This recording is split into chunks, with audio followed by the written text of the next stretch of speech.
What is going on, people? So, Nearly Nerdy is no more. We are now Nerds Unlimited! Couldn't you just said that it was something new? Yeah, I guess. Did you have to be so evil with it? Like, I'm sorry, you're giving the wrong image to our potential fan base out there. Like, I'm weak, this will be a school night. You just was scared a lot of people off to bed. I'm terrified, and I'm like... The intergalactic sex demon? I'm supposed to be an intergalactic sex demon. We have standards. Apparently your girlfriend doesn't. On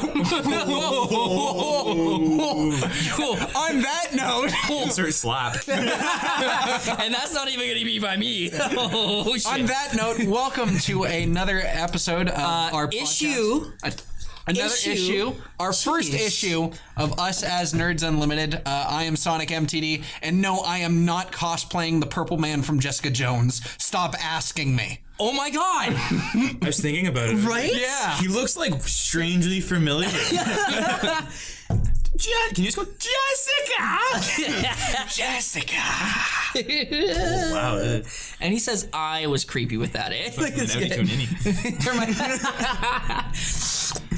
So we've got... Now have a vagina.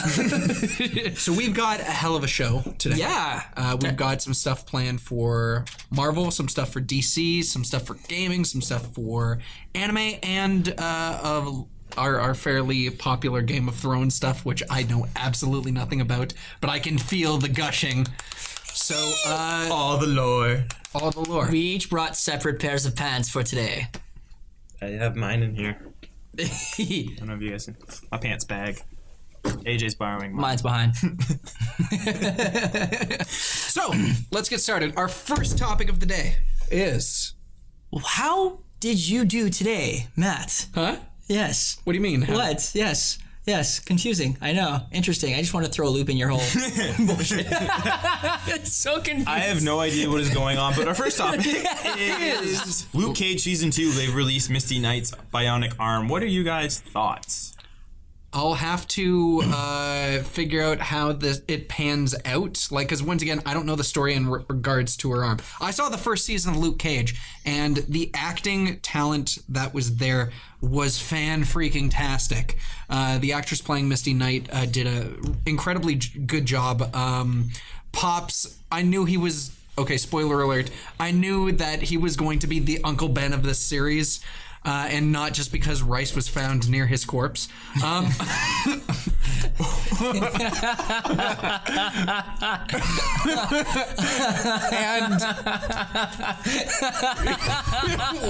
we've lost them. Good night, everybody. And that's all, folks. Oh, man. You all right there, buddy? It's because he's black. Uncle Ben's black.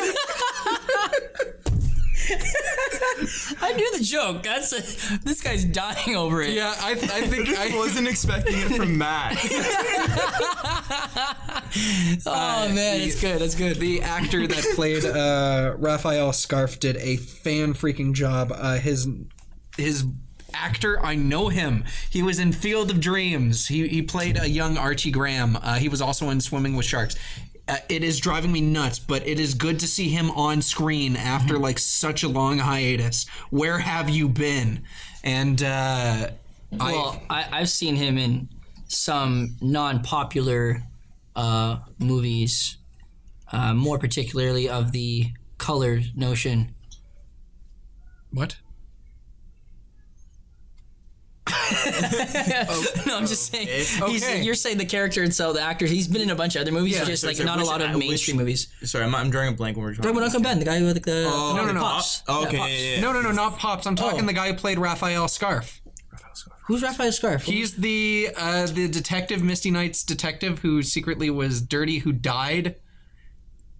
Why am I drawing a blank? Yeah. You remember him, don't you? Yeah, he was awesome. He's been in a lot of things. He's been primarily... I need to look at a picture of this guy. A guy in the background. The guy's name was Raphael Scarf from the show, right? That was the name of the character. Okay. But See, like once I hit Diamondback, I kind of just forgot about everyone. But that he was phenomenal in that show. He's been doing acting for a real long time. He was also in School of Rock, where he was an extra who basically like they tried to. Frank Wally. Or Frank, Frank Wally. Yeah. He's been doing acting for a real long time, and it's amazing his portrayal. God, right? Yeah, he hasn't been around for a while. He was the guy who got shot in the pivotal scene in Pulp Fiction for saying what all the time. Yeah. They speak English and what? What don't sound like no language that I ever heard. I wanted you to talk. I'd work your ass like a motherfucking puppet. Put my hand. But okay, I know what you're talking about. My bad. I literally thought you were talking about Pops because I was like, no. Pops is I was like talking a about bunch of movies I've seen. Yeah, I was talking about Frank Wally. Unfortunately, my internet connection isn't the fastest, so I couldn't look him up fast enough. But it's okay. I got you. We'll have to see where the mechanized fist comes into play. I still think she needs more than that to go toe to toe with Luke Cage. Well, but she doesn't go toe to toe. She's actually like the protege. So like from what they might end up doing and the direction might end up going, you might have Misty Knight work with the daughter of the dragon, which is what's her name? Iron Fist's love interest. Colin Wing? Yeah, Colleen Wing. They're supposed to do a little. They have a comic book series together, and they're supposed to. Actually ends up dating Danny Rand. That is true in the comic book series. That happens at one point. Yeah. But like, I don't think it's gonna happen. No, I don't think it's happening in this one. Because like, she'd be like, Danny, where do you want to go for dinner? So he'd just be like, I am the sworn enemy of the hand, protector of Kunlun. I am the immortal Iron Fist. Like, Danny, where do you want to go eat? My name is Danny Rand. I know your name's Danny Rand. Where do you want to go eat? there needs to be of a sit down with Danny Rand and Ollie from Arrow just sitting there at the table. Just 20 minutes of I am the immortal Iron Fist. My name is Oliver Queen. I was on an island for 5 years. I was in a mystic city. That's really interesting, Danny, because back when I was on the island for 5 years. I just would like want like Luke Cage to walk in with a nuke and just be like, doing y'all a favor. Just like strut out. You know what? Actually, like I love Mike Coulter. Like he is such a phenomenal actor for the series. Like, you guys, have you ever watched the Halo Nightfall series at all? I have not. That's one of his like breakout roles, I guess you'd say, because it was on like anybody who was like a mainstream Halo nerd saw him in that, and like automatically they're like, oh my gosh, he's gonna be playing this character. When I found he was playing Luke Cage, I was like, oh, this is perfect.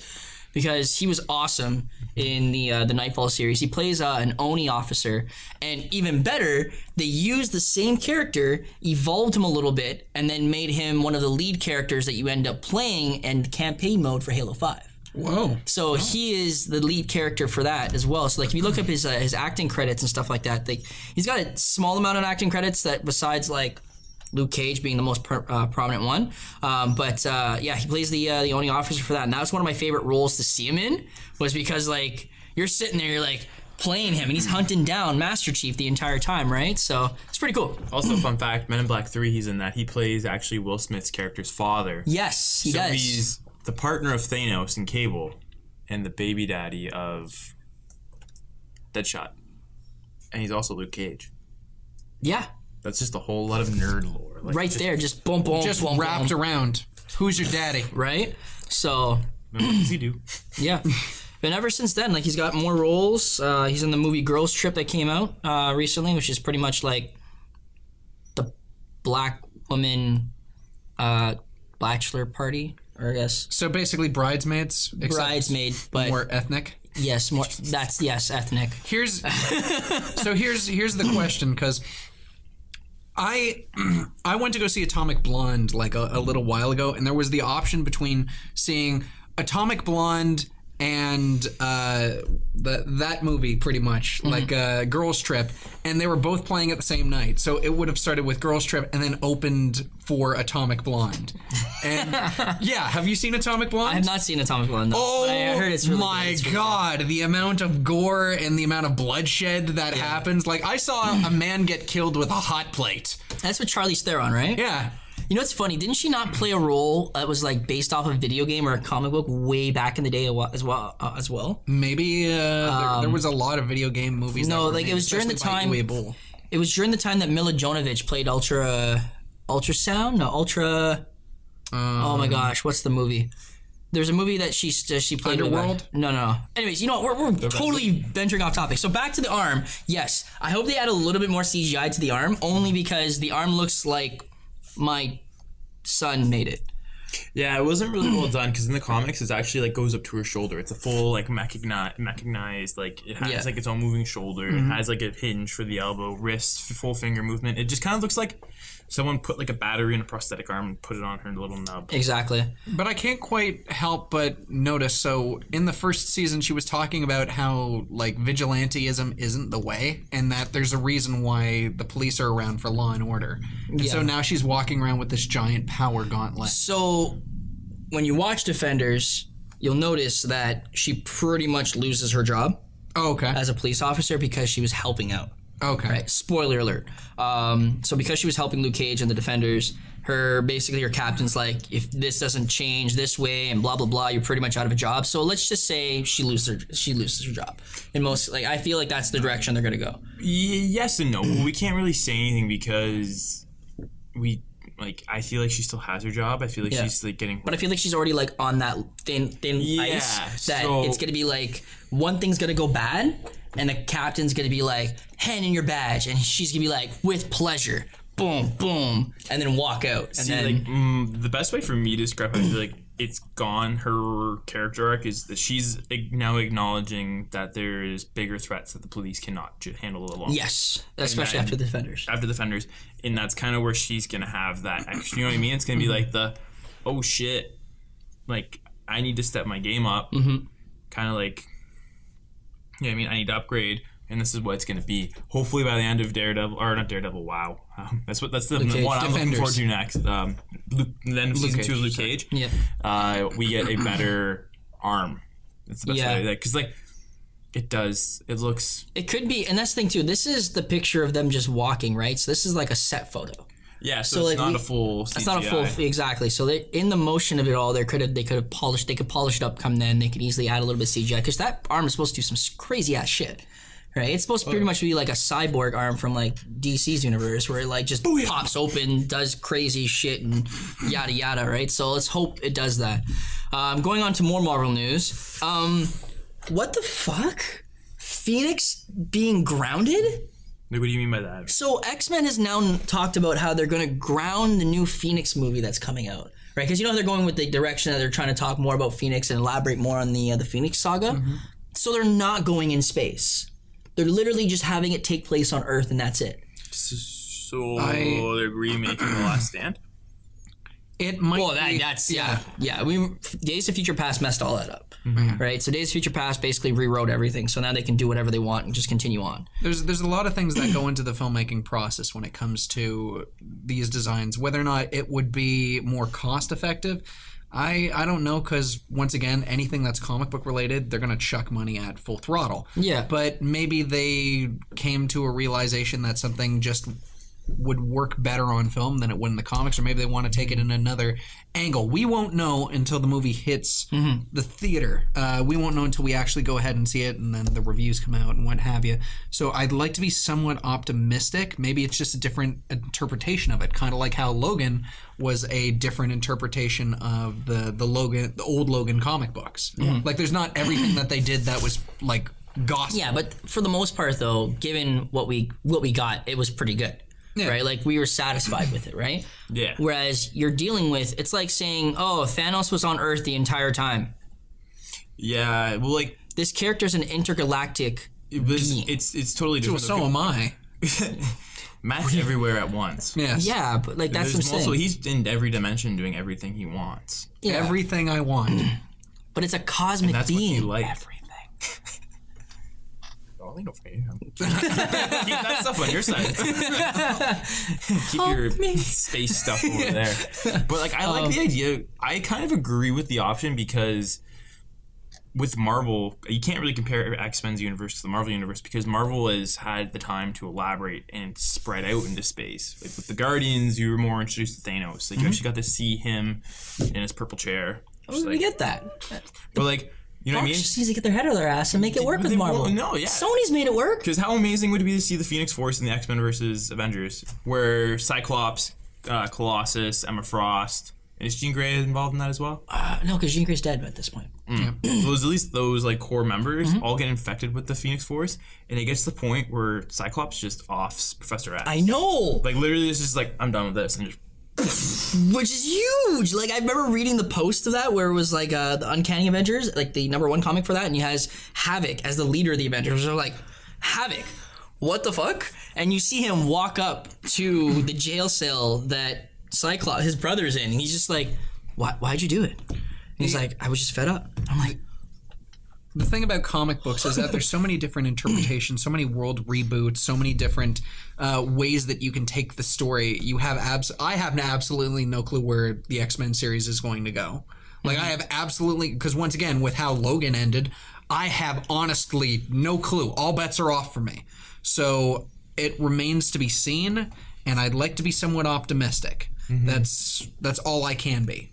like I feel like they've just screwed the pooch so many times with everything outside of Wolverine that I'm okay if they mess up. yeah, at this point it's like, we just want a movie. I just want to see how they do it because I like Sophie Turner. I find she's a little stiff at points. Like, for example, in Game of Thrones, she like there's a scene where she like is talking and like usually like I don't know, there's like the range that she does not have. It was literally like it looked like it was like Maybe she's stiff from the cold? winter has come. Maybe it's because of the snow? But anyway, I just don't feel like she's a good actress, but she's not a great actress. Yeah. I love the guy who plays Cyclops, the young Cyclops. Yeah, he's really good. Perfect. He's in Ready Player One. Yeah, he is. Yes. That's the yes. Oh yeah, I think he's perfect. The way he plays off the role, like you can see, like when you're watching, Apocalypse. When you're watching him like slowly become the leader, you can see him just like, we should do this or we should do this, and he's like, you can see him kind of hesitant, but at the same time, he's like, he gets to the end of the movie and he's like, okay, yeah, we're doing this, and you're like, that's Scott. That is a Scott Summers. I like this. This is good. I could see growth with him. Right. So DC news. So let's jump in. Josh Whedon has officially gotten a writer's credit for Justice League, and he's convinced Warner Brothers for a Batwoman movie. What do you guys think about that? Or actually, sorry, I'm going to reword my question. What do you think about that, and what do you think that has for implications on Justice League as a whole with the writer's credit part? It seems like he is a safe bet. Josh Whedon basically single-handedly brought Marvel to the forefront with his work on the Avengers, and I think he also wrote the Avengers 2. Like, the guy knows how to write good dialogue. He knows how to write decent, interesting characters and semi-awesome world building, unless, of course, you're Fox, in which case cancel Serenity. But in regards to this, DC is crawling on its last legs. I mean, Wonder Woman did a good job, but I don't know if it did as well as they wanted it to. They wanted to make, the money that they lost back, and it remains to be seen. So bringing him on just seems like a really safe bet. Okay. AJ? Oh, and you know what? We don't even want to hear. He's going to go. First, I was going to start and be like, so this is what they did right. They got a Marvel director. Did you hear that, Mr. James? They got a Marvel director to come in and write the ship. Can we talk about how there's going to be banter? Can we talk about how there's going to be more humor? Can we talk about how there's going to be a lighter tone? It's DC. The comics are dark. I'd like to see the movies a little bit darker. Okay, but... No and then. Really? No and then? No and then. Justice League United, issue 1. Yeah, I'm holding the mic. Okay. Right? Because you know what? What happens in like the first 10 pages? Stuff. What kind of stuff happens in the first 10 pages? Can you specify, Mr. I know pretty much everything about comics? What happens with Green Lantern and Batman? To do some like wing stuff. Yeah, and what does Green Lantern say? Oh wait, super strength? No. Oh, you can call on bats. You turn into like No. Oh. No. Oh. I messed it up? You messed it up. You didn't even use the right freaking... It's the New 52. It's just Justice League issue 1, volume 1. It's on page like 4. And what do they do? Yeah, they're walking in the sewer. And you see... He's like interrogating Batman. He's like, so... Like, what's your deal? And he's like, can you do this? No. Can you do that? No. Raped by a vampire? No. He's like, are you just a guy in a bat suit? And Batman just looks at him and goes... Darker tone, yeah. But Green Lantern's not in the movie. Let's go back to another scene in the same comic book. We're talking about the comic books being a darker tone, right? Yeah, okay. So let's go back to the one scene where they're inside the Daily Planet? That one scene with Batman, Superman, Green Lantern, right? And they're having a conversation because Flash is there, and they're talking. The Flash starts to talking all detective-y like, and Batman notices it and goes, are you a detective? Because the terminations and our terminologies you're using sound very as if you work for the police department. And he's like, yeah, actually I do. Green Lantern then goes, don't talk about your personal life, Barry. What does Flash say? You just used my damn real name, you idiot. Okay, I'm just gonna stop you there, because they weren't inside of anything. They're standing on a street. Was on even worse. Out in public. Yeah, but like... But no, you're right. Darker tone. My bad. Oh wait, what about that one scene when Aquaman shows up and says, I notice you have no leader. I appoint myself leader. What does Green Lantern do again? He was very dark, you're right, yeah, but I guess the darker tone he was using was like, oh, we have a guy who can juggle trucks, a girl who can slice through anything. We have me, who's, I'm pretty much awesome. The guy who's faster than the speed of light, pretty much. What makes you think that we should have you on board? And what does Aquaman do? Oh yeah, he stabs, punches, calls a giant shark, and he's like, I have nothing left. But you're right, darker tone. Sorry, continue. I will very briefly. Speechless. I just got shit on. I don't mean to interrupt this nerd fight, because trust me, it is interesting watching an 18-wheeler run over a smart car and go off the side of a ravine. Trust me, that is what we all came here to see, ladies and gents. But he didn't cite properly, so he can shove it. It doesn't. I hear down the pages he's using. I paraphrased, which was pretty good. The paraphrase is still pretty much around there. So back to the point. Back to what Matt's saying, because you cut him off. Yeah, well, I'm just saying you did ask me what I thought, and as you know, you pretty much summarized everything I would say. I'm very happy it's going to go in a good direction. As someone who grew up with anime and manga more than the Western comic books, so Green Lantern's power, the Green Lantern ring, pretty much he can create anything so long as it's relatively imaginable. He can't bring people back from the dead, obviously, but his power primarily consists of his own imagination and ingenuity involving the ring. Yeah. So instead of like going gung-ho, head over heels, like his entire power is consistent upon his imagination, and he's building the most basic things ever. Like, I'm going to create a brick wall, or I'm going to create like what? That's why there's other Green Lanterns. That is exactly why. Some of the stuff though that Hal Jordan's made in the comics is like, they didn't do him justice in the movie. Definitely. Like he like literally forms Optimus at one point, and he's like inside of him walking, and he throws down with the anti-monitor. Yeah, because I played Injustice 2, and one of the things that I like doing whenever I'm bored is just going, okay, throw all the Ultimates together and let's see what we got. And his was by far one of the most like least imaginative ones. Like, okay, giant robot, he's gonna clap them together, fire with the laser beam, take off the helmet and slam it down, and I'm like, okay, cool. Why is it that I care more about Harley Quinn's finisher when it should be way weaker than anything Hal Jordan conjures up? Yeah, you got a point. Yeah, you're right. Like you said, they don't do him justice when it comes to the stuff. But also, that's the difference between a fighter pilot versus the other Green Lanterns. There's a Green Lantern who actually is a comic book artist in the comics, and the constructs he conjures up are just out of this world. He also has the most vicious death. Yes, this is true. All combined, it's like spanning Marvel and DC. Yeah, it's like, sorry, he gets like literally like they could like make a fishnet of like lasers and just go through him. Yeah, it's pretty bad. But then you have another one, Jon Stewart, who literally conjures up an entire military for a legion of SMG soldiers to decimate half a planet. Right? So, like, I can't think of what big thing Guy Gardner's ever done. I feel like he's just like the brawler. The best thing he did was become a Red Lantern. Yeah, that's true. So the next thing on our task is, of course, I found out that Shazam is in pre-production, but it currently has no cast. And here's the thing though. It was very tough when Shaquille O'Neal prized the role of Shazam in the early to mid 90s as everyone's favorite genie. It is very tough to fill those giant shoes. I am Shazam! So who do you think will be in the role of Shaquille O'Neal? Charles Barkley. Charles Barkley. He's making a comeback. Trace McGrady. Kobe. Jerome Williams? I don't know. Jose Calderon. No. Kevin Durant.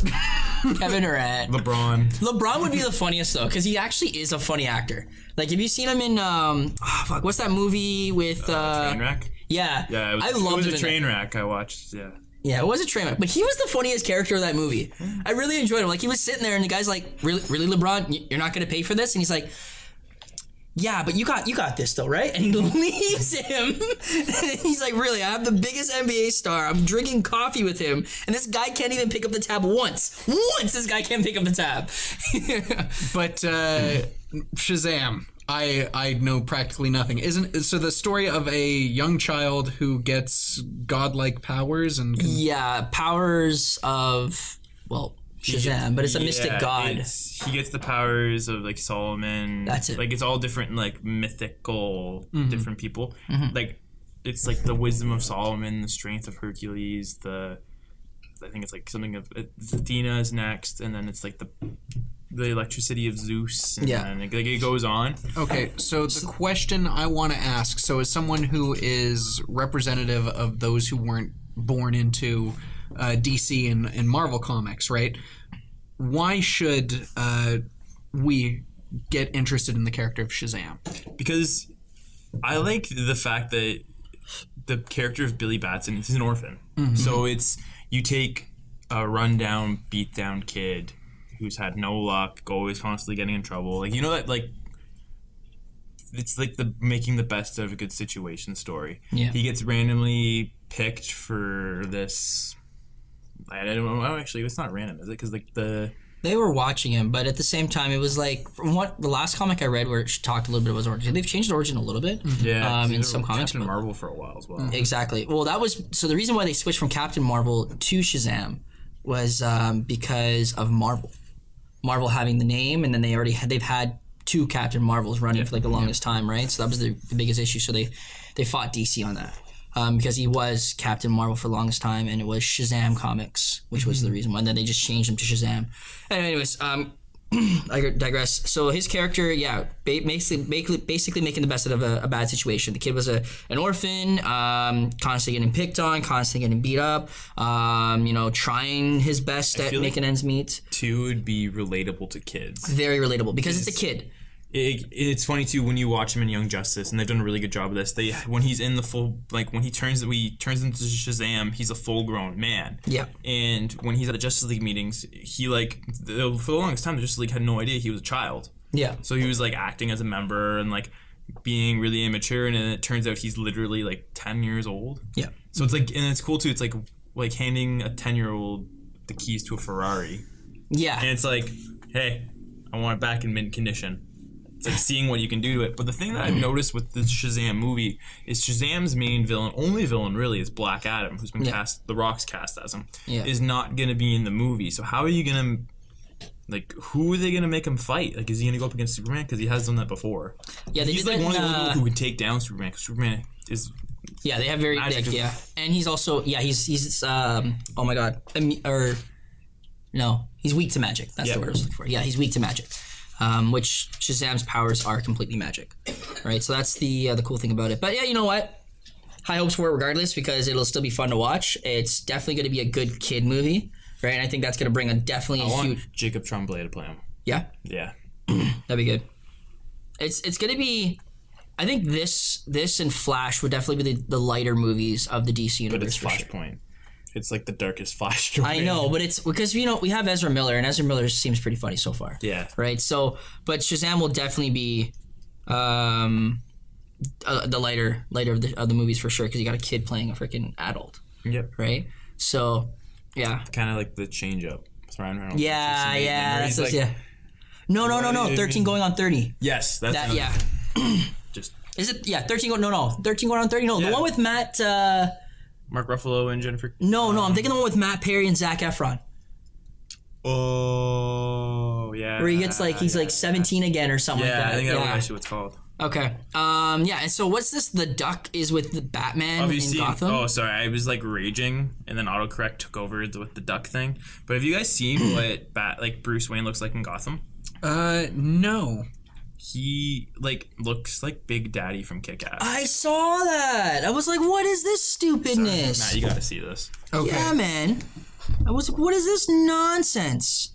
It's like you've seen Kick-Ass, right, Matt? Yeah, I have. I've seen Kick-Ass 1. I haven't seen the second one. Okay, so that's perfect. Bruce Wayne, Batman, Gotham.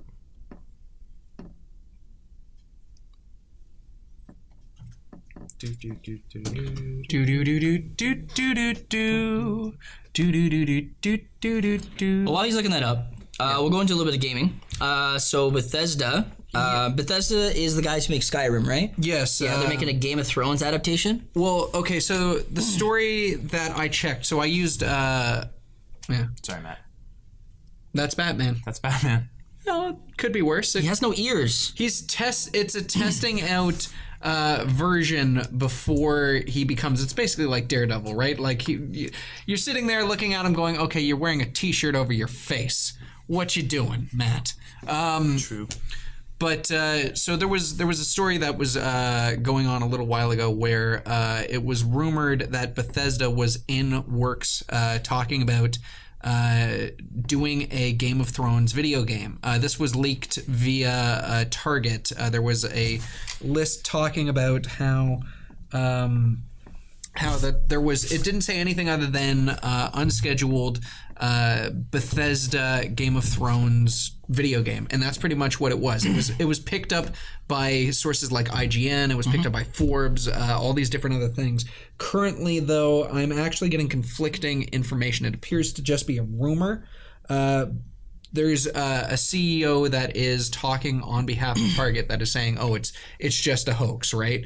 But the fact of the matter is, if it was true, it basically would be freaking mental. It would be a match made in heaven. I don't really fully know now that there's been the update in regards to someone on behalf of Target saying that it was a hoax. Well, Bethesda, you should make it, because you know why? Skyrim is awesome. The other game, pretty much is Game of Thrones. it pretty much Game of Thrones is awesome, and that other game that I play, that's Elder Scrolls, is awesome. Tamriel, They also do Fallout as well, Fallout 4. right? Like every game you guys have done in RPG is pretty good. So- right, so yeah, let's make a character that you get to create, and you get to walk around in the Game of Thrones lore all around the whole fucking. What's the map? Westeros. And Essos? and The Reds. The Red keep Sea? naming, keep more than the north and the south and the wall and the wildlings and the White Walkers and Oklahoma. and Oklahoma and Ohio Why are we and here? Canada. Just see Blake and shit. Griffin like, well, you guys in Oklahoma. Like, just make it happen. For you, Matt, as someone who you're not really into Game of Thrones, you've tried to watch it, but you I haven't gone watched into it. 2 episodes of it, and I did legitimately like what I saw, but I was so bogged down with preparing for my show, which is focusing on Japanese content, anime reviews, video game reviews. I just did not have the time to get involved with the Game of Thrones world, but I have watched some of the important things. I have watched, of course, the reveal of Hodor. I have watched what's his name, Ramsay. Ramsay Bolton. Yeah, I watched. Bob. I watched the dog scene. Yeah. I have watched these crucial things, and I am interested in Game of Thrones, but it's just I've been so busy with Always Right Reviews that I just have not had the time to sit down and like, okay, let's Westeros it up. So like my question would be as someone, so you, like I'm not saying that you're not knowledgeable. I'm just saying as someone who isn't as deeply embedded as AJ and I in Westeros, because like we sit there every Sunday night, we're like da na na na na na na na na na na na na. Okay, sorry. Would this game be something that would bring you more into the show, or would it be like would it create more interest for you in Game of Thrones and be something would you pick up? It might be a new way to get involved in what is going on with Game of Thrones, because I'll tell you this much: I did not care about the Walking Dead franchise. The comic books were not for me. The TV show, once again, I had better things to do. But when Telltale Games created the Walking Dead story, where you're basically playing as Lee and as he's trying to deal with taking care of Clementine in the middle of the zombie apocalypse, I was incredibly captivated by this new original style of storytelling. If they made a Game of Thrones game, I would be interested in it, but it all depends on how, what would the gameplay be like? What would some of the characters you be? What would be the choices? There's obviously, when it comes to tie-ins with characters on a television show, like who do you have as the voice cast? Are you getting the actual actors? Are you getting knockoff people? How faithful is it to it? Does it make more sense that I should just watch the show instead? Like how much money are you going to sink into this Game of Thrones game to the point where I'll sit there and go, you know what? I've never really gotten far in Game of Thrones, but I want to pick up this game. So it depends on how much effort are they going to put into it, and we'll wait for the reviews if they ever do come out. Okay, because for my example, I love Game of Thrones. Yeah, I eat, breathe, sleep. I read the book. I say goodnight to it, mm-hmm. and I look at my girlfriend and I fall asleep. Mm-hmm. Joking. The best way to describe it is take just about any franchise that's based off of a movie, like the Spider-Man games, for example. The second game was amazing.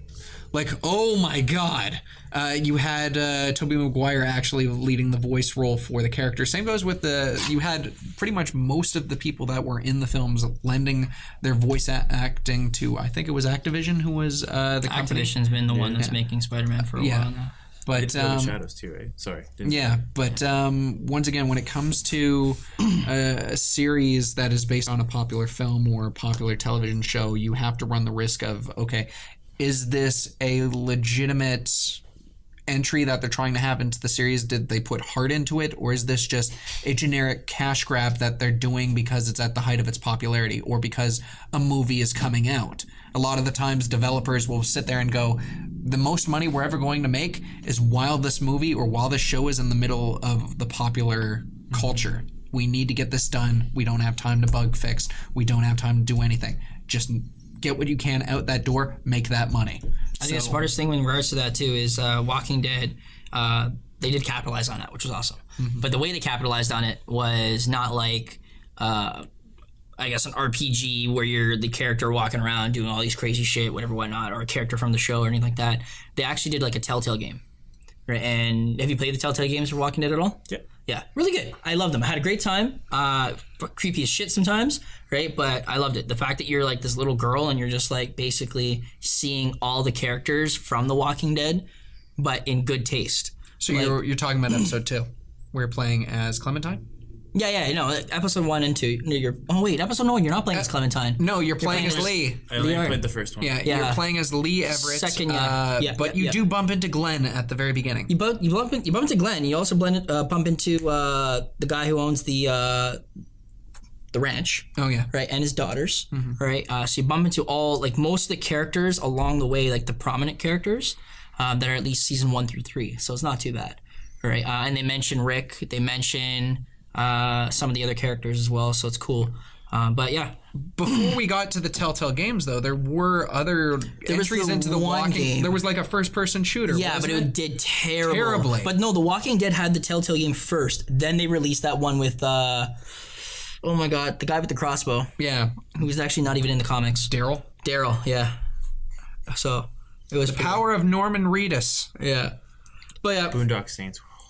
But sorry, just going back to the Game of Thrones, Bethesda, I have like one fear, and that's to be too much like Skyrim. Yeah. Because like it's kind of like Westeros before like dragons were tamed. Yeah. Because like you can be like walking down like a path, like I'm just gonna go destroy this village, But and then a dragon just lands on you. They should tell the story instead of what's current right now. Tell the story of a prequel.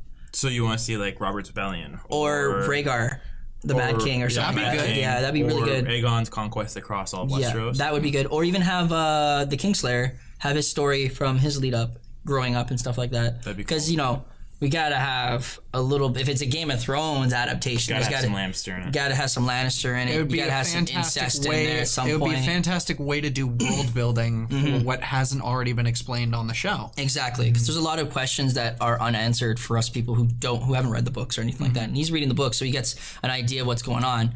But like people who watch the show strictly for the show don't know where half the shit is going on and why it's so prominent. So that would be a good way. Maybe do like a prequel of one of the kings. Oh, how about the rise and fall of the Targaryens? So good. That'd be so Like, good. when like Targaryens like come and take over, and you're like this guy, and then your house is like falling, and then like you play as like the beginning, you play as like this guy, and then like it changes, like that's like the like tutorial, and then you become like the actual playable character, and it's like you're Robert.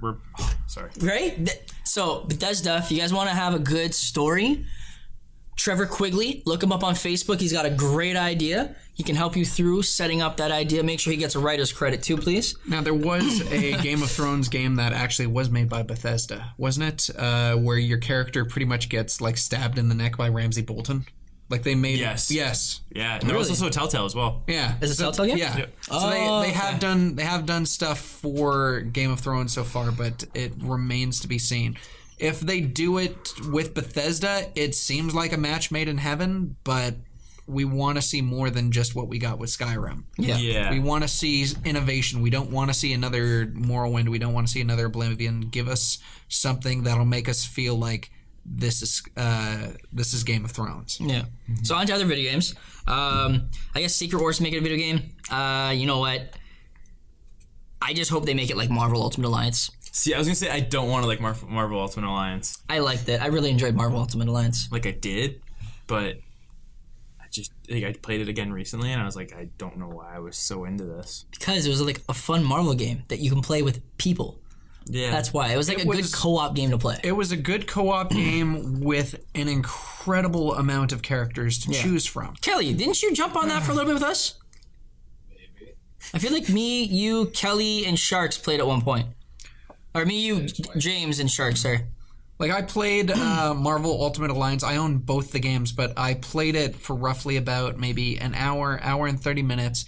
And as a gamer who wasn't really the biggest fan on like the giant Western comic books, I was sitting there going, okay, is that it? Because it feels like it was just a generic beat 'em up brawler. There wasn't really any innovation. There wasn't anything that made me feel. The story was good. Yeah, but there needs to be. Number 2 was especially good because it really this did. is Civil War. I know, it was really nice.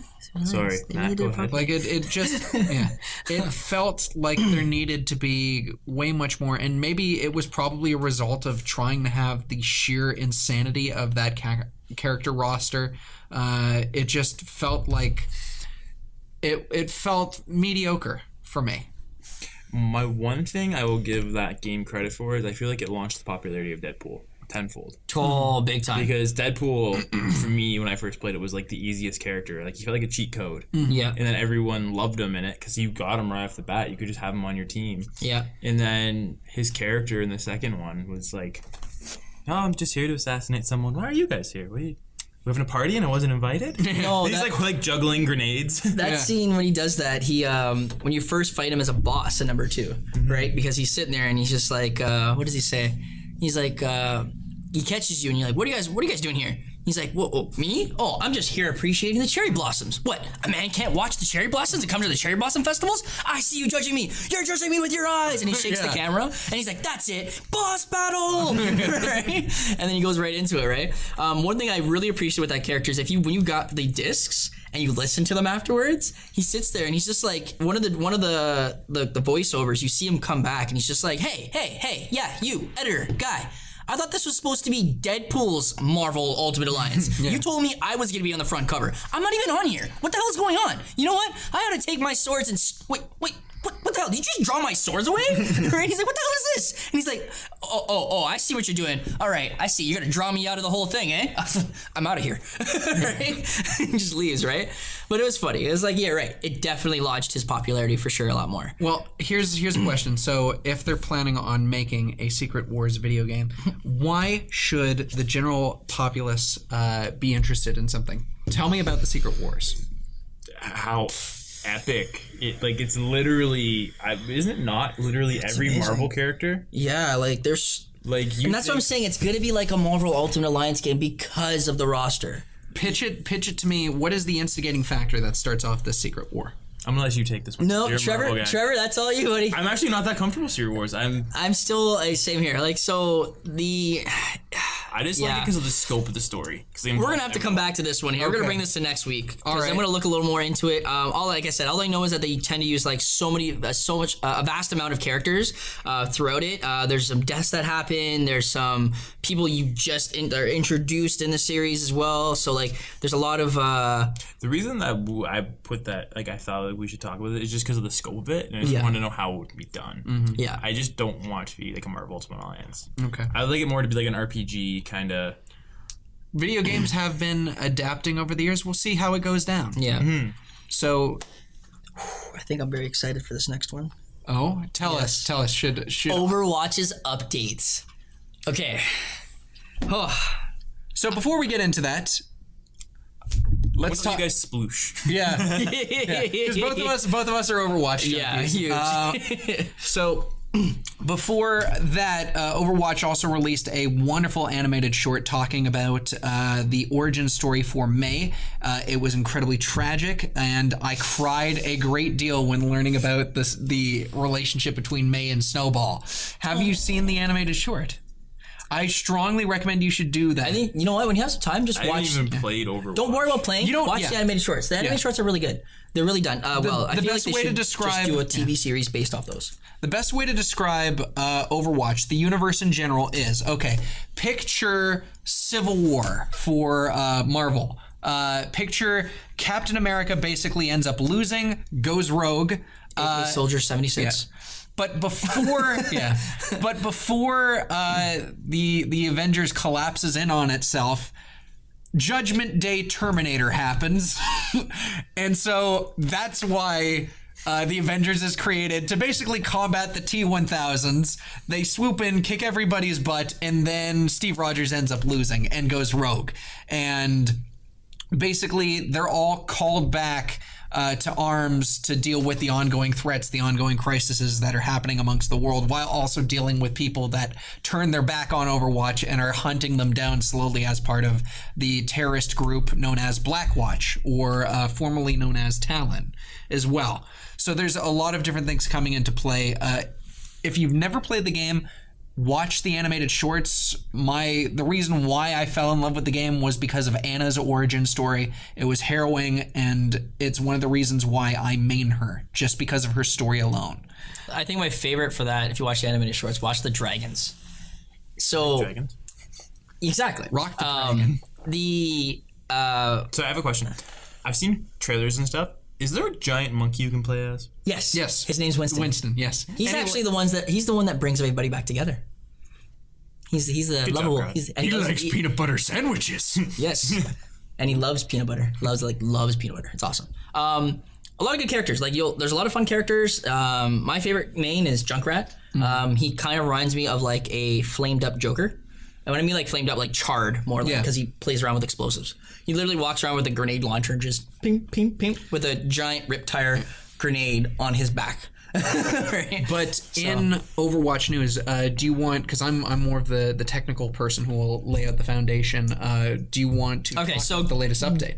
Talk about the update, and then I'm going to splurge on why I love it. Okay, so one of the newest updates that was provided from Jeff, who was basically one of the software people that is involved, who speaks on behalf of all the other developers. So there's a huge update that is happening right now in regards to Mercy. Basically she is the healer who goes around either giving people health or damage buffs when they need to, but she can only do it on one person in general. Her major ultimate is when it is fully charged is if everyone has died within this small little proximity, if she's there, she can res her entire team so long as they all died within relatively the same time. Now, in the update video, Jeff basically mentioned how he didn't like how the developers didn't like how Mercy was being played because people were basically taking her and saying, okay, how close are you to your ultimate?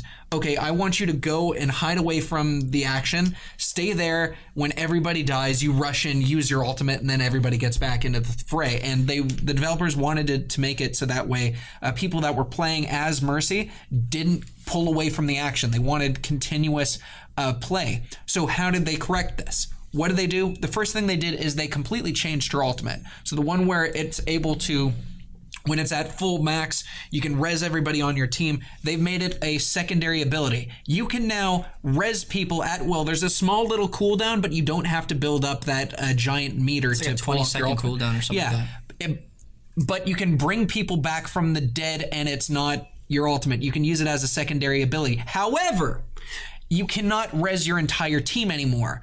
What you can do is you have to choose one person and you can res that person. So you have to go through the people that have died and say, okay, this is the person that I want to bring back to the table. And unfortunately, in the world of Overwatch, at least my opinion, if you have someone who's basically not very good as a Mercy, like they'll play favorites and they'll either bring back, like, say, a close friend who might be playing alongside with them, or they'll end up resing somebody that's not going to do well in the fray. So there is some plus and minus. There is some takeaway that could happen as a result of it. We will see as the game goes along. And the other thing, so now that she doesn't have res as an ultimate ability, what does she have?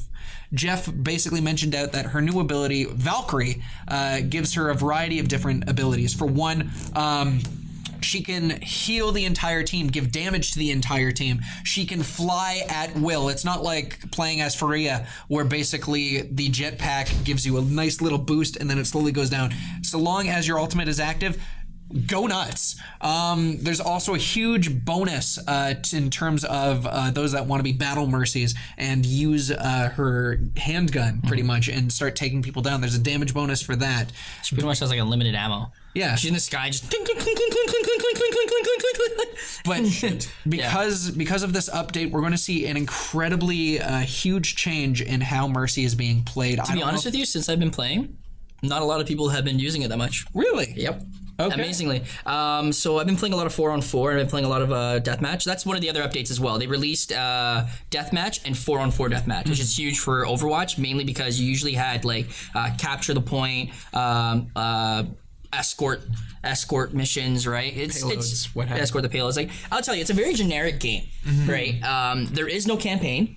It's literally just think of like, I want to say like Team 4-star in a sense of like just not Team 4-star, Team Fortress. I was about to say Dragon Ball Z Abridged just got a little bit crazier. Yeah, I'm gonna say Team Fortress. If you ever played Team Fortress or anything like that, but basically it's just the characters are so colorful and so vast that it doesn't make a boring game. Yeah. Right. So you can be playing escort and you'll start at like 7 o'clock and then be like, are those birds? But Is it morning? It's also a very team heavy based game. Yeah. Like everybody has to be working on the same front. If you want to take it seriously, everybody needs a mic, and you can't really pigeonhole yourself into being one player. Like I quote unquote main as Anna, right, who's a healer, but I'm sitting there going, okay, if I'm getting my ass handed to me, I'll go up on the floor and I'm like, okay, I am not doing well this match. Someone else needs to take this from me because I need to play as someone else. And I'll swap as Tracer and I'll see, okay, am I doing better as a damage dealer? Or maybe I need to swap as a Mei and be more defensive. Yeah. Or maybe I need to be a diva and be more defensive and take more damage on behalf of the team. And also, speaking of diva, word is, according to Jeff, that they plan on maybe doing another update to Diva. I believe it's going to be more of a nerf. Nerf and an ad. Yeah. So nerf to her, whatever you want to call it, the damage thingy that she I don't even know what to call it now. Fuck. Yeah, she basically throws up this weird defense matrix. Yeah, that's it. Defense matrix. Thank you. And it takes in every single shot and just dissipates. Except for energy-based weapons. Yeah. So any gunshots, any. So one thing you forgot to mention as well, the characters. You have your different weapons classes, kind of like Destiny in that aspect, right? Yes. Yeah. So you have DPS, which is like your attack, your assault, right? You have defense, which is like he was saying May. Junkrat's a defense character. Winston is a tank. Tank. You have your tanks, which is like Winston, Diva. My favorite's Roadhog, all right, which is a cool update they did with him. Roadhog has this ability where he throws a hook and then pulls you close. Scorpion style? Kind of like Scorpion style. Literally. Yeah. And he laughs when he's doing, he's a big chubby dude and he's like, pulls you back. Yeah. But when you're low on health, you have the ability of getting a little more of a health burst by drinking juice. So he pulls out and you can drink juice. Before, when you drank your juice, you just stay still. Okay. Now you can run back and run away while you're drinking the juice. It wasn't really juice. It's primarily an oxygen canister because it's a gas mask. We call it drink the juice. That's right. You drink the juice. Drink the juice, right? They're going and they're trying to basically make it more of a hectic, more of a everybody jump on style of game as opposed to before where it's like, okay, you have to hide and be more stationary and jump into the action. People were complaining that nobody's on the point. Yeah. Now this is forcing everybody on the point, basically. One of the other characters they added stuff to was my favorite Junkrat. He used to run around, so he was more of like a hide and seek kind of character too. You'd be like far off in the distance, just pink, throwing grenades down and everything like that. What I love about it is that his grenades would just bounce. So most people, when you're playing that character, try to aim for the person you're shooting at. Me, I'm pelting the entire floor to make the motherfucker dance. Right? And while they're dancing, they end up getting hit. So he has a trap ability that he throws down a bear trap, right? That captures somebody. And he also has a concussion grenade that he throws down. They gave him 2 concussion grenades now. Oh. So now I can be like, hey! So what needs to happen basically is me and AJ need to sit down with you and basically play Overwatch and show you the different litany of characters and things, because it's one thing for us to describe it with words, it's another thing to actually sit down and show you the subtlety and the nuance. And once again, it's a game where it depends entirely on the chemistry of your teammates as well as who's on field and what they can all bring to the table. Okay. All right, so moving on. Let's talk, since we just had this whole conversation, have we talked Game of Thrones yet? We've talked about it, but not about what's happened. Let's give you some talking on the Game of Thrones, because the next 2 things we can talk about are just quick, right? Anime and then a little bit of other news, but Game of Thrones.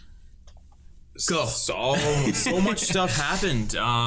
You finally got to see Daenerys, Jon Snow, and Cersei in the same room. Tyrion was there, Jaime was there, Bran Tarth was there. Is the Hound brothers with the Mountain? Yeah. You didn't know that? I forgot about that. Yeah, they're literally the Hound walks up to the Mountain and he's like, I'm gonna kill you for what you did to me. The Hound's the guy with the burnt face. Yeah. And he's like, I'm gonna kill you for burning my face. And then walked away. And then I watched the first review of the episode, and the guy was like, Clegane Bull! He's like, we're gonna see it. It's gonna happen. Oh man. So Alice Woon basically just said the exact same thing as you, Clegane Bull, just write in capital letters. That's awesome. My man. Hey. But getting to see that, it's being confirmed, seeing the whites actually, Cersei actually seeing a white and being like, oh shit. Yeah. And she actually is pregnant. I thought she was playing games. See, I feel like she's gonna miscarry.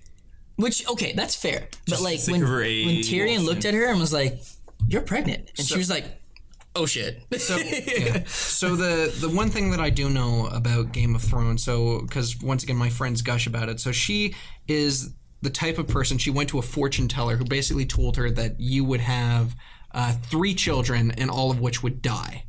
And so far, every single one of her offspring has died. So if the fortune teller were wrong, I don't think that's the case. I think she might die during childbirth, because that's how you would do it as a story thing.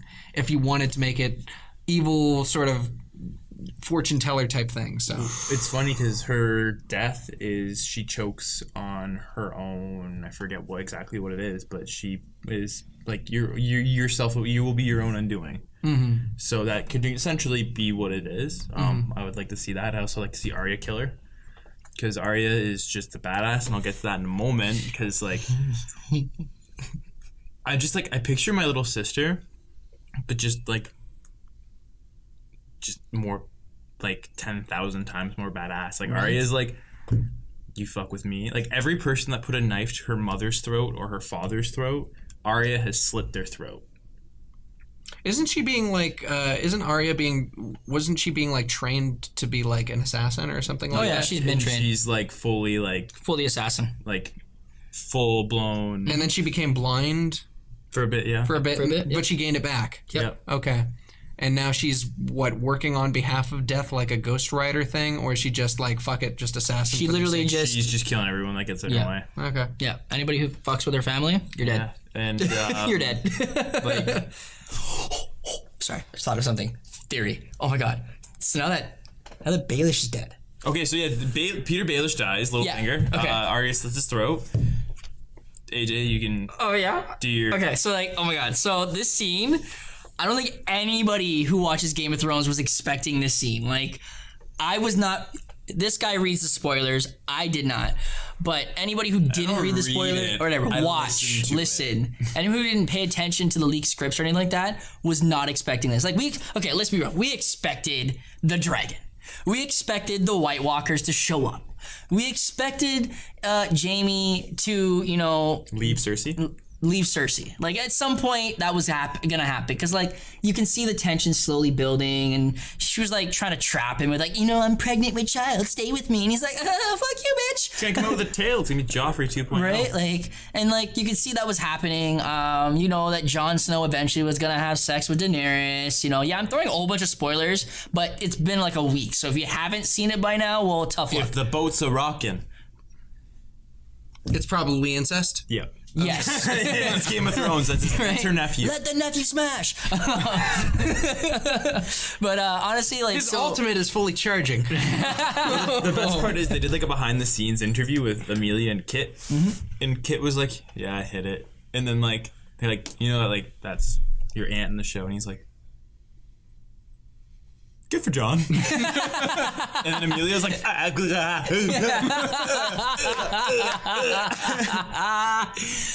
called it, man. I'm like, it's gonna be a Luke and fucking Princess Leia kind of conversation. Like, literally exactly that. but she like, literally exactly that. I think she's gonna be pregnant. No, but still, Next season. Princess Daenerys or Queen Daenerys. Yeah, but Leia didn't get knocked up by Luke. Well, the lightsaber didn't because go we were in a different age. If that Star Wars was made probably now with a little more of an R rating, then that would have happened. And HBO got a hold of Star Wars. Okay, but you need to understand though, that's in all the incest is in the book. It is. That's there. George R. Martin being like, I would actually, I would have liked to have seen someone assassinate Ed Sheeran. Just do it for me. That cameo is can I awesome, see though. that? his cameo is literally the most pointless thing in the world. I know. He's like, oh, that's a lovely song. It's a new one, which you can buy now on iTunes. I love the shape of you. You push and pull like songs that killed you. So for every single show that we do, we have like an online Facebook chat where we basically pitch ideas and occasionally shit post memes. But one of the things I posted actually was from Shmo Yoho, the Gregory brothers, who've been known for doing like turning news into songs. Did you listen to their music version of Game of Thrones? Yes. Where it basically begins with Ed Sheeran going like, what is it called? I'm in love with the shape of Jon Snow. Now my bed sheets smell like Jon Snow. And then it just like turns into this giant song, and I'm like just sitting there going, I don't even watch Game of Thrones, and this is hilarious. Yeah. So back to that scene with Baelish, like, I was not expecting it. Like, Oh my god. That scene was probably my favorite part of the episode. Literally, you see Sansa call Arya to her, the court, or the throne room, whatever you want to call it, the meeting room of sorts, right? The hall, thank you. Of justice. Right? And she looks at him, and Arya comes in do you really want to do this? This is really happening.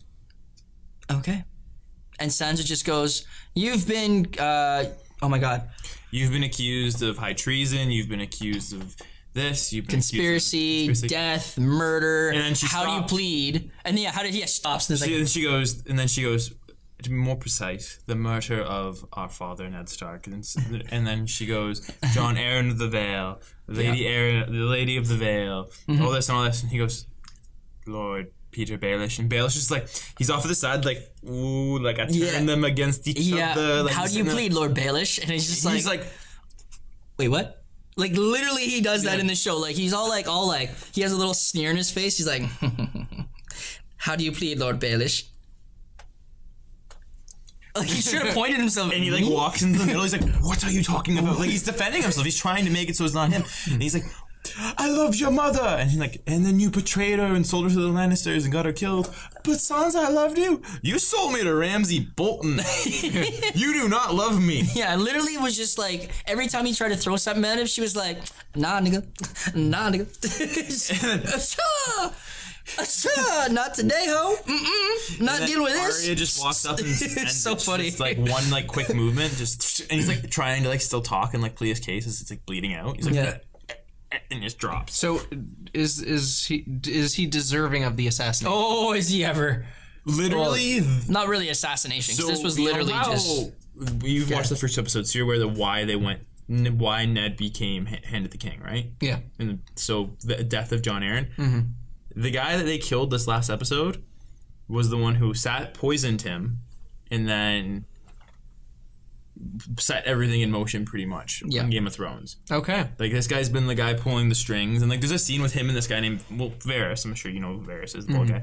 And he's like they're literally standing in front of each other like, you play the Game of Thrones, you play to win, and they're like, blah, blah, blah, blah. And he's like, oh, I plan to win, and he's like, my liege, and like they literally admit they're the most shady characters in the thing. Yeah. Baelish has like, he starts off as a brothel owner and then kind of works his way up.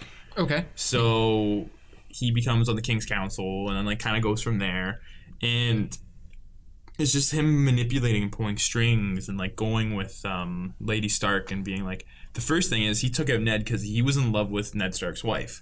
That's the big thing. And he's like, I'm just gonna, like, you should never have trusted me.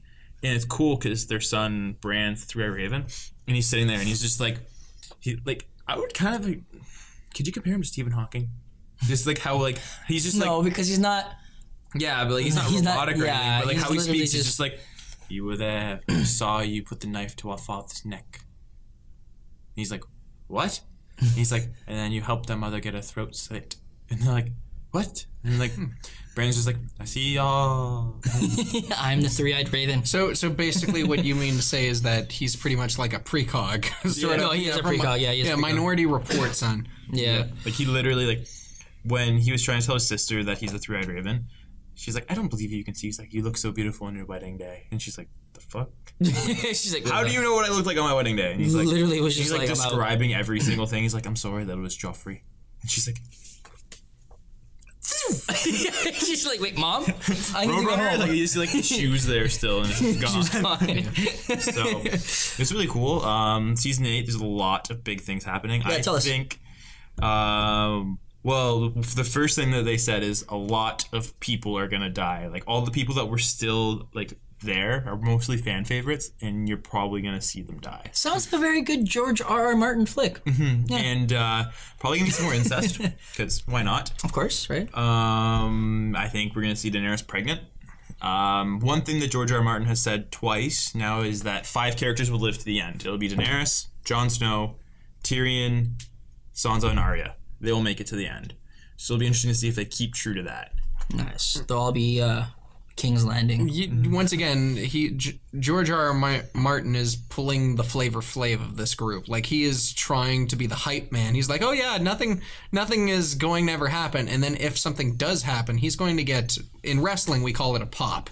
It's basically when you have a giant buildup of emotion and then you swerve the audience and everybody goes nuts. So for me, the big one was like when Stone Cold Steve Austin came out to help Mankind and he finally got his shot at holding the world heavyweight title. I am a wrestling nerd, and but like all that emotion pouring out, that's going to happen in if he goes back on his word. Yeah. So it'll be fun to see how. Well, the backlash he got when he killed off Jon Snow at the end of season 5 was like ridiculous. Like, he got death threats. They're like, you said he was gonna make it, and like Jon Snow's just standing there getting stabbed, and it felt like George R. R. Martin was just like holding up there. He's like, I got the next one. Whew, this bitch hurts. He was getting stabbed with. Like, little do they know you'll be back in episode 2, man. But fuck me, this hurts. That's so true. It's like, these bitches haven't read the book.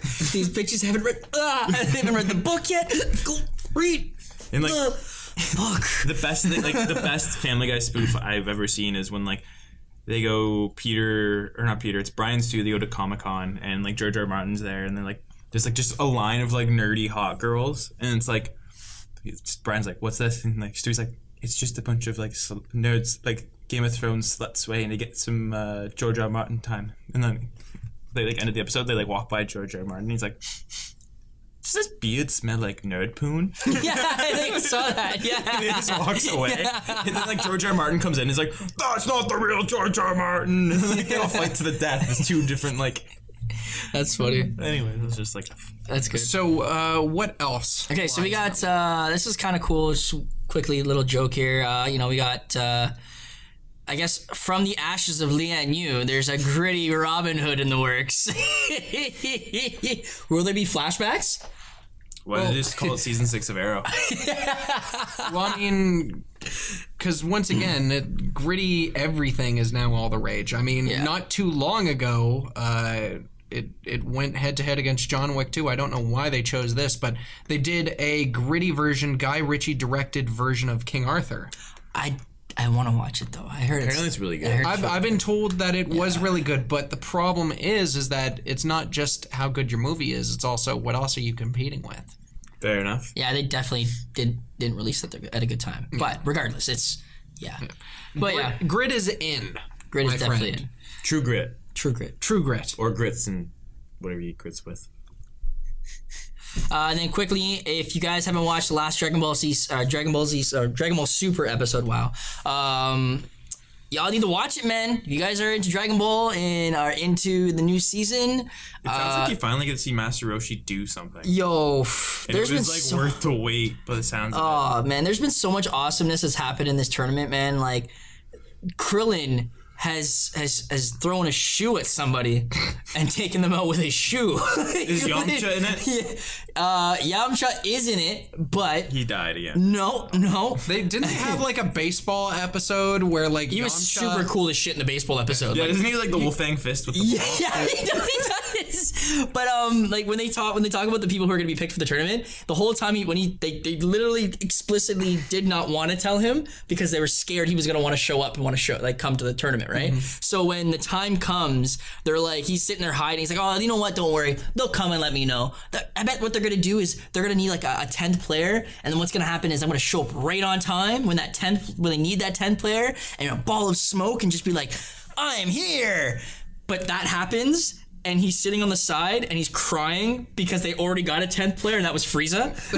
And he's just like, oh, well, it's probably for the best, I guess, right? It's like, at least it's not Chatsu that replaced him. Yeah. No, this is the insanity of Dragon Ball Super, okay? Because hear me out. I stayed till the end of GT, but it's like we're going to have. You are like a committed motherfucker. Yes. Jesus. I work extensively on Japanese content, anime and manga. You have no idea what I've covered with Always Rate Reviews. But he Like it's gotten to the point where it's like, okay, let's take all the seriousness out. Let's have a baseball episode, and instead of having like, I don't know, Yamcha, let's have a planet-destroying genocidal maniac who basically was my biggest villain, primarily because of all the marketing that has. Trust me, like Frieza was huge. He still is huge. Oh, but it's like, yeah, instead of going with someone that you trust, here's this guy that both of you hate each other's guts. Have fun with baseball. Yep. Good luck. And I do want to point out. So I did watch bits and pieces of Super. I'm not going to watch all of Super because let's face it, I am done. I have done my part. Oh, that sucks, man. No, Yeah. okay, but GT doesn't exist anymore. There's a part where like Yamcha during the baseball episode, isn't he like curled around like a base in like a giant crater, and then everyone's standing in front of him going, I think I've seen Yamcha in that pose before.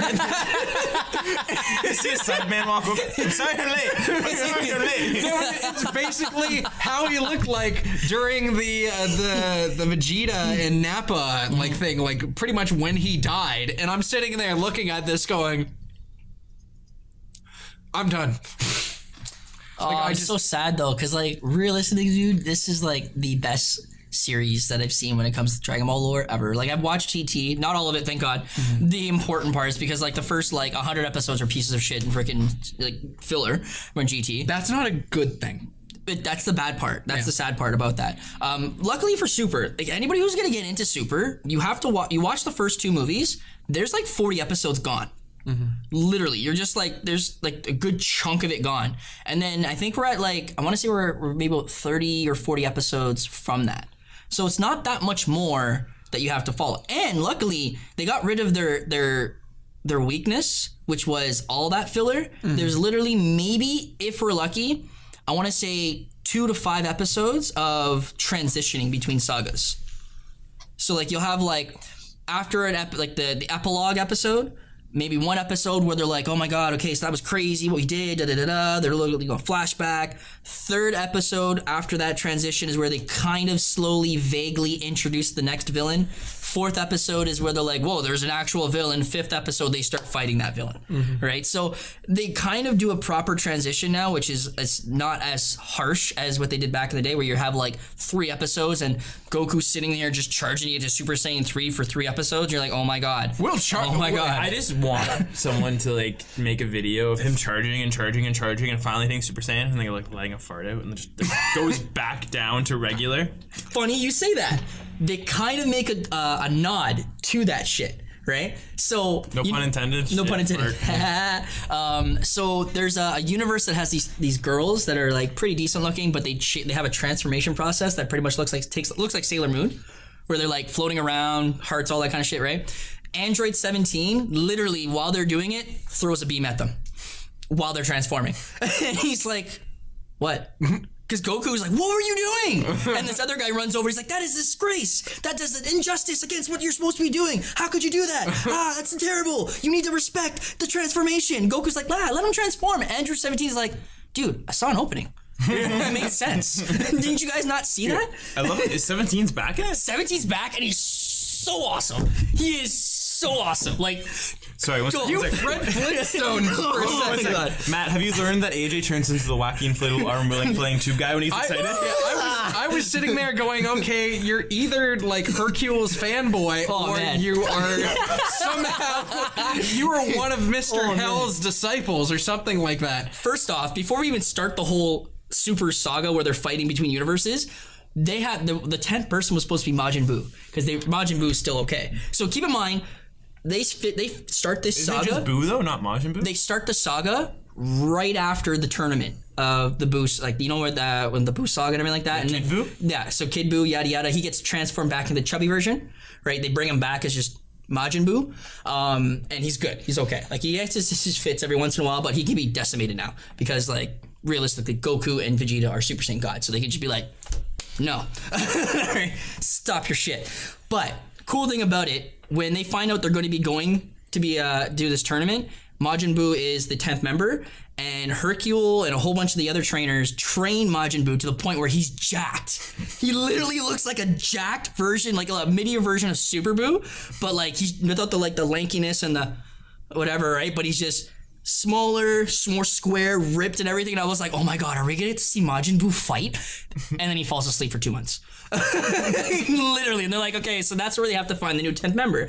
And they go back to where Frieza is. Frieza's in we'll say like hell, right? And he looks at him and he's just like, look, let's be real here. If you want to come back, this is the stipulations. Which is always a smart move. Well, it is. In this sense, it actually is. Because they needed someone strong. They need someone who can compete against half the people out there. And realistically, Frieza has no universe to dominate if it gets wiped away. Mm-hmm. So that justification is what Goku brings to him. And he's just like, this is what has to happen. And Frieza says, okay, I'll help you fight if you resurrect me. And he's like, okay, all right, fair deal, right? Because realistically, he knows he can take him out. Right? So, furthermore, why Android 17 is fucking amazing. There's a scene where you see him fighting this dude, and at first, what looks like he's starting to lose, right? He gets smacked down to the ground. Android 18 walks over and goes, you look like you're getting your butt whooped. Do you need help? And he's like, no, I just underestimated her. Time to play. Gets up. As he gets up, the character he was fighting had some help with some girl who can fly. And she was literally bouncing off the rocks. Like, it was just, like Dragon Ball Z's bounce all over the place. He does that. Kicks the girl who's freaking flying off the freaking thing in like seconds. 1, 2, done. She's like, oh, you just eliminated her in seconds. He's like, yeah, I found the flyers were a little annoying. Comes down, starts fighting her, and she's just like, what are you doing? He literally jumps to the sun portion, or I guess the lighting, hops on the lighting, pulls out this giant blast, and just sends her off the platform. Everyone's just like, Goku's like, looks like you're holding back in our fight earlier, eh? Right? You have a little more power than I was expecting, Right? Goku's like, I'm next. Right? Goku kills me. And Krillin, when I tell you, Krillin throws a shoe at some guy, literally throws a shoe. There's a dude who's blind, and he thought, like, he'd use his solar flare to try to deflect, like, make the guy blind, whatever. The guy's like, dude, I'm blind. I just sense you. He's like, oh, so it's your smell. He goes in, fights, boom. Throws his shoe at the dude's nose, and he's like, no! Runs up, boom, kicks him off, and he's so excited that he's like, yeah, I took somebody out, Somebody comes up and just, shut up. And he's like, aww. Right? Like true Krillin form. Yeah, like it's honestly, it's got the right amount of jokes. It's got the right right amount of like action. Right, there's so much good like nods to the original series. It is definitely worth the watch. Definitely. So like, if there's anything that's anime like that you guys want to check out, definitely check out Dragon Ball Super. Yeah, it's subtitled right now. There is a lot of dub online, but if you watch the first 2 movies, you pretty much skip, like I said, like 20 to 30 episodes right there. And yeah, so I, being the residential anime expert of this crew, I do want to very briefly state, because, you know, when we had Sean on here, was his name Sean? Yes. Yeah, Sean. He basically bled a lot of mainstream anime, and AJ also watches a fair share. Like, there are shows that are really popular, like Dragon Ball Super, Naruto, One Piece, Bleach, so on and so forth. But the way I have always seen anime in general is the mainstream stuff is okay, but if you really want to see stuff that's good, jump off the beaten path, and you'll be pleasantly surprised at the sheer insanity in terms of all the different stuff that is out there. Like, for example, Future Diaries is a fantastic series that I honestly recommend. Death Parade, you're going to cry a lot. Eureka 7, Psalm of Planets, Eureka 7's cool. It's almost all dubbed.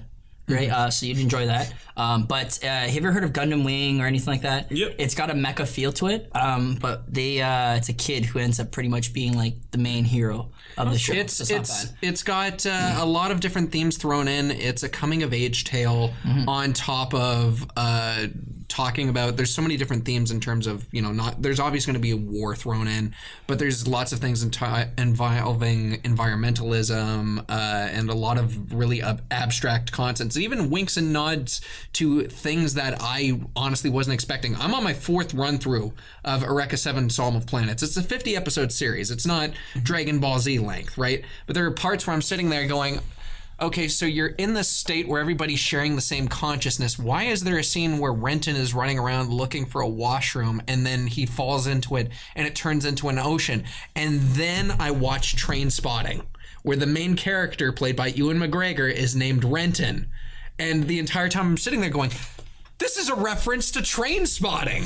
Why is this in an anime? And long story short, the point I want to get into is if Dragon Ball is not for you, if Death Note wasn't for you, if a lot of other series are not for you, don't throw aside anime. There are a lot of different series that I would be more than willing to recommend. Talk to me on Twitter or Facebook or anything. Just type in SonicMTD. I will give you the good stuff. Stuff that you have yet to see that will open doors for you. Are you like an anime crack dealer? I'll give you the good stuff, you know. I'm not making it like just like, you know, the way you word it, you're like, I got the goods if you want it. Well, here's the thing. See you around Jackson Square. Yeah. here's the thing. So besides doing this series, I also do Always Write Reviews on my YouTube channel. I showed AJ it. I showed Kelly it. You showed me it. I showed you a bit of it. Have you watched any of the other series that are on there? Not yet, but it's something it's on. Like I want to get into. I'm on YouTube all the time, so the whole reason why I want to make my series is to open doors for people and give light to a lot of series that people just passed over because there were, you know, the One Punch Mans and Attack on Titans. No, not a lot of people have heard of the brilliance that is Shimonetta, and so I do my series as a way of showing really, really good shows or things that didn't work but were primarily ignored and fell by the wayside. And that's what I hope to do with my series. Yeah. Oh, that's awesome. That's really cool. Mm-hmm. Yeah, man. So what are you guys reading? This guy's always reading some new stuff. I've been getting my emails. I haven't had a chance to go check them out yet because I'm broke. Secret Empire just dropped again. The finale. I haven't picked it up yet. The finale. Ooh, nice. I still haven't even read the last issue. I've just taken a break from comics. I'm reading Game of Thrones right now, so like I'm like halfway through the first book, and I'm like, I've read the entirety of my comic book collection because the books are like that thick. Nice. Like, I can put them on people, and they won't be able to move. So big they are. Nice. It's an over-exaggeration. Yeah, but fair enough. if you guys do have any interest in what we were talking about, though, do not be afraid to go head up to Big B Comics or to Conspiracy Comics to check anything out. I believe they also have manga there as well, right? Yeah. Oh. Actually, while we're on the topic of shoutouts, we got Sean. You guys remember him from one of our previous shows, the show with the slap. He's actually at Fan Expo right now, checking some stuff out. I prefer to call it the face clap. The face clap? You're going to be at Fan Expo this weekend, I will right? be there Saturday as well. I'll be posting some pretty cool stuff on my own Instagram and ours. Fantastic. So expect to see some new stuff coming up. I guess quickly just a suggestion, if you guys are watching anime, watch My Girlfriend is a Gal. I absolutely find it so funny when you get a chance. A bit of slice of life kind of thing, but like kind of like more jokative and pervy. I guess kind of why I like it. But it's actually really just more jokes. The side characters what make it funny for me. Be sure to check out the Instagram as well because we're gonna have new stuff posted for the weekend from Fan Expo and the manga that I'm reading is Gal Gohan. Check it out. Elf-san Yasura Nanai. Nana is a fantastic classic. There's a lot of other manga such as Future Diaries. Go and check them out. By the way, I'm SonicMTD. Check me out on YouTube and everything else. Type in capital S, small O, small N, small I, small C, capital M, capital T, capital D, and I will rock your socks. All right. Also, I'm not wearing any anymore. I can't wear them around Matt. Yeah, the flip flops. I always seem to lose them when you're around, man. Be sure to check out our other shows, guys. This week as well, we got Road to Ranked. We got Third Realm. Actually, the second episode of Split Decision Round 2 is what they're calling it, is up as well. Be ready to check out some more stuff coming up. We got ourselves on Twitch, North of Nerdy. Instagram now has been changed to the Nerds Unlimited, right? As well as check out the North of Nerdy Instagram. Facebook, North of Nerdy, okay? YouTube, subscribe, like, share. Leave comments in the sections down below. All right, I'm AJ. I'm Trevor, I guess. And I'm SonicMTD. And thanks for watching. Later days. We out! We're blasting off again.